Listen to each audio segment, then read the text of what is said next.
Basta usaping batas, hindi niya yan pinalalampas. Narito na si Attorney Gabby Concepcion, ang ating kapuso sa batas. Good morning, Attorney. Happy Friday. Happy Friday din sa'yo, Maris. Sana hindi ka masyadong binaha, ah?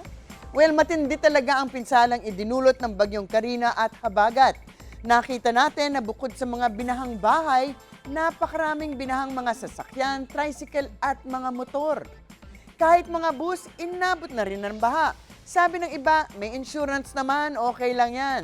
Well, ano ba ang sinasabi ng batas tungkol dito? Well, ask me, ask Attorney Gabby.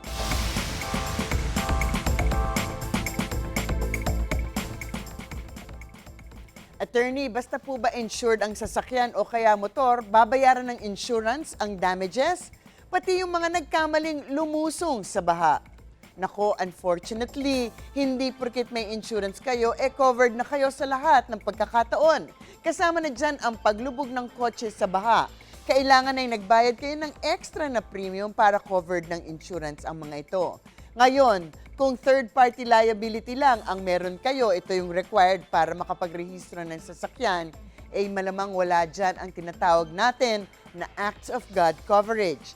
Pag sinabing Acts of God, ito yung mga hindi inaasahang mga kalamidad ng nature na nangyayari at nagdadala ng pinsala tulad ng bagyo, baha, lindol at mga volcanic eruptions.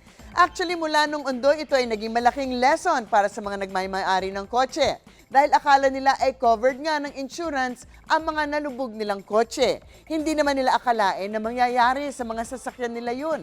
At ayon din sa mga ilang taga-industriya ng insurance, ang tawag nga ng marami sa kanila dito ay acts of nature at hindi na raw acts of God dahil parang sinisisi naman daw natin ang Diyos sa mga kamalasan na yan. In any case, kaya nga ang tawag dyan ngayon ay coverage for acts of nature o acts of God. So mga magkano ang dapat bayaran at the very least daw, ayon sa isang taga-industriya, ay mga 5% ng value na naka-insure ng sasakyan. Halimbawa, kung ang sasakyan niyo ay 1 million pesos, magdadagdag kayo mga 5,000 pesos na premium. Yung iba, naku, ang mahal naman yan, makikipagsapalaran na lamang para siguraduhin na hindi sila babahain. So, huwag lang kayo lalapit sa Mount Mayon o sa Taal Volcano at di man kayo abutin ng baha, baka magkaroon ng eruption ang volcano, knock on wood, huwag naman sana.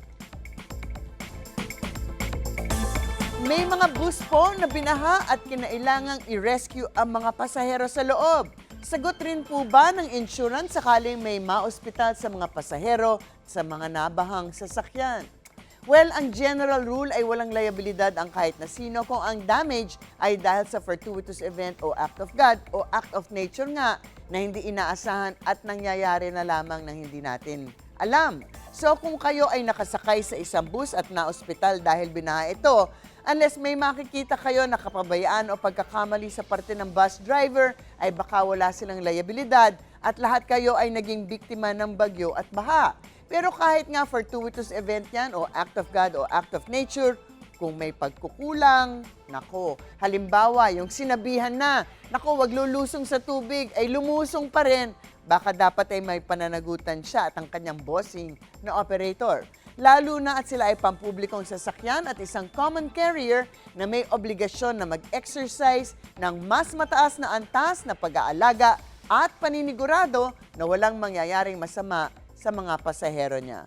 Pero ang alam ko nga ay meron na ring required accident insurance ang lahat ng pampublikong sasakyan natin at cover dito ang mga na-ospital na mga pasahero na nasaktan habang umaakyat, bumababa at habang nakasakay sa mga bus at jeep na yan. Sana lamang ay nagbayad sila ng nasabing premium at may act of nature and act of God coverage para hindi naman masyadong kawawa ang nagko-commute nating mga kababayan. So mag-ingat po. Pero sa mga usaping batas, bibigyan po nating linaw para sa kapayapaan ng pag-iisip. Huwag magdalawang isip. Ask me, ask Attorney Gabby. Ingat po sa baha.